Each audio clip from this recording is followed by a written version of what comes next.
Going on, y'all, and welcome back to my channel, JoJo Speaks. Thank y'all so much for joining me for this being my review for RuPaul's Drag Race All Stars 10, episode 9. Y'all, this is starting to become one of my least favorite All Stars seasons of all time.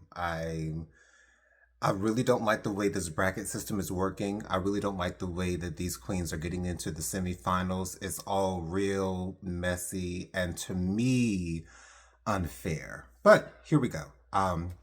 So the queens come back from the previous episode. Uh, Surprisingly, three of the queens, Acid Betty, uh, uh, Acid Betty, Alyssa Hunter, as well as Diabetti, they all give their points to Cynthia. Cynthia, I believe, gives her point to Diabetti, if I'm not mistaken. Yes, I believe she gives it to Diabetti. Diabetti is upset because although Alyssa Hunter didn't specify who she would give her point to during Untucked, she said that she would give it to the most deserving queen. She used some other words, but I can't remember specifically what she said. But clearly, Diabetti thought that she was referring to her. And Diabetti is upset about this, really upset. And I'm just going to cover this portion of the episode, and just to get it out the way. I've never been a fan of Diabetti to begin with, and I love Alyssa Hunter. Maybe not. It's really not because I think she's a great drag queen, even though I do think that she's a great drag queen. But I think she's one of the most attractive men that have ever appeared on RuPaul's Drag Race. Period. That's the reason why I root for her. I'm sorry, it might sound shallow, but yeah, that's just me. But anyway, so I'm obviously on Alyssa Hunter's side when it comes to this particular argument. And again, Alyssa did not say that she would specifically give Diabetti her point. So I understand why Diabetti is so paranoid because she doesn't want to get to the semifinals. I get it. But I do think that Diabetti keeps on bringing up this issue because of the cameras. I do think that she just wants to drum up a little drama because, you know, she then goes over to Cynthia. This is them doing their makeup before the main stage. She then goes over, she first approaches Alyssa about the issue again, probably for the second or third time. And then she goes over to Cynthia and says, well, Cynthia, you know what I'm saying? I don't think that I'm upset that you got all these points because now Cynthia has 4 points and she has one more point than Diabetti at this point because Diabetti only has 3 points. So it's because I don't care for Diabetes. This is the reason why this is so annoying to me. But anyway, so the maxi challenge is the fact that all of the queens have to go on double dates with a bachelor, and they're all dressed up as dogs. Don't know why they have to do it this way, but they did a similar challenge to this on All Star Season 3 where Benny Creme and Kennedy Davenport were the top two.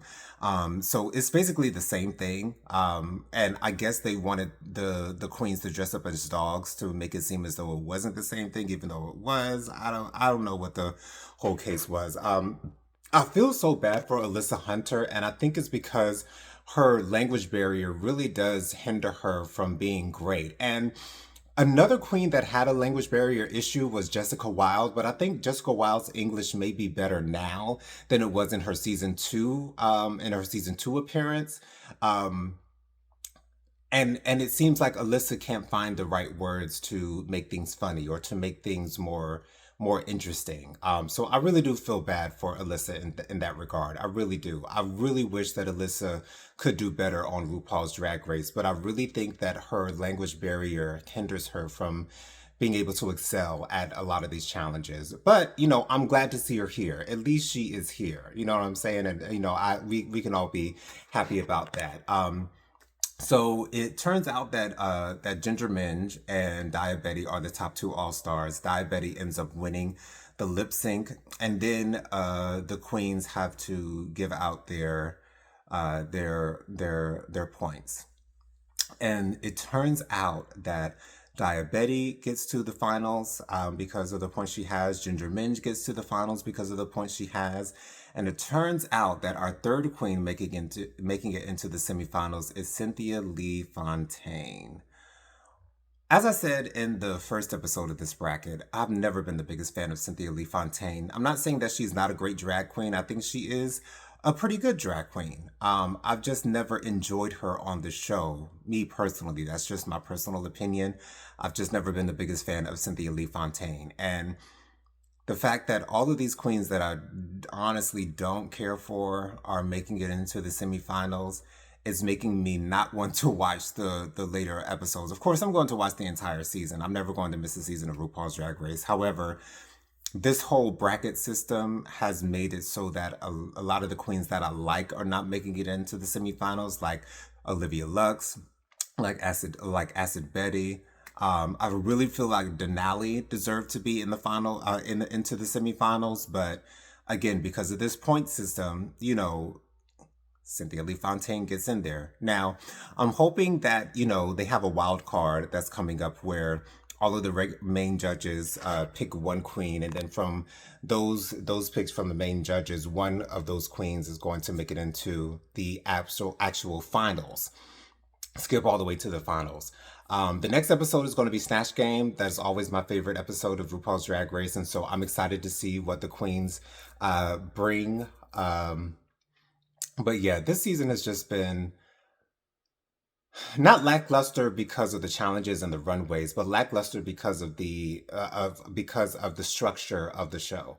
I just it's just really really annoying to me. But another season of Drag Race, I guess I should be happy. It's just that I don't appreciate the bracket system. I feel as though it's extremely unfair, and it also shows a lot of favoritism to the queens that they do like. Because if you notice, in all three brackets, the same queen has been topping in every single challenge in every single week.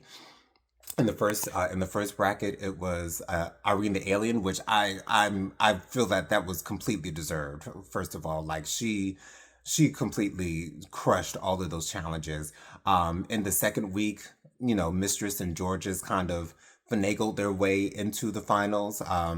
So that was they definitely set that up the way that they wanted it to. But again, it's the point system. It's the way that they've set this thing up. And then, Ginger Minge being the main person to win all three challenges in the third bracket. And it just don't sit right with me. It really does not. What do you guys think about this whole bracket thing? And do you think it's fair for all the queens who have decided to participate? And it shows why so many queens turned All Stars 10 down, because they did not understand this whole bracket system. And I get it. And I'm so glad. I saw an interview of Jessica Wilde on YouTube Shorts. And she was offered to come on to All Stars 10. I'm so glad that she didn't. I'm so glad that she didn't, because I think she might have regretted going back to this particular season of All Stars. And she made it to the final three in All Stars 8. And to be honest, I feel like she should have made it to the final instead of Candy Muse. But hey, that's just my opinion. I still think Jimbo would have won regardless. I think that season was set up for Jimbo to win. The fact that this international queen is coming to a regular season of All Stars is, it's obvious that RuPaul wanted to crown Jimbo, especially after her get eliminated in UK versus the World season 1. So, it is what it is. We'll see what happens on the next episode. Hopefully, Snatch Game makes me feel a lot better about this season. I don't know exactly how many rounds there will be in the semifinals, since it's 9 queens and they have to break it down to 3 queens, and then plus the wild card that gets into the finals. So I don't know if there's going to be eliminations in the semifinals. I don't know if it's just one episode for the semifinals. I'm assuming it's going to be multiple episodes for the semifinals, and maybe they're just going to go through the regular elimination type of thing that they do for regular seasons of RuPaul's Drag Race. I have no idea how it's going to go from here, but let me know what you guys think down in the comments. Have you been enjoying this season of All Stars 10?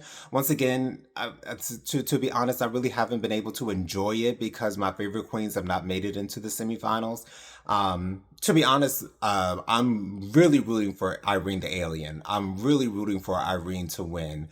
Um, And I hope that her snatch game proves why she is here and why she deserves to be crowned the winner of All Stars 10. And if Irene wins All Stars 10, then that will make me feel a lot better about watching this season. Make sure you guys subscribe to my channel. Press that big red subscribe button. It is free and easy to do. Be sure to leave this video a thumbs up. Let me know you're enjoying the content that I'm putting out on my channel. Be sure to leave a comment. Let me know your thoughts on this season of RuPaul's Drag Race All Stars 10, and as well as this episode in particular.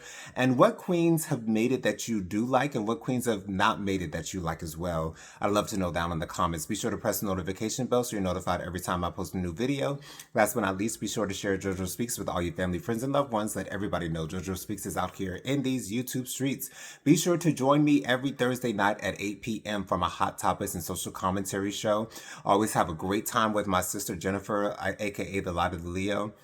We always have a great time talking about the latest happenings and goings on in the world, so be sure to join us once again every single Thursday at 8 p.m. for my Hot Topics and Social Commentary show.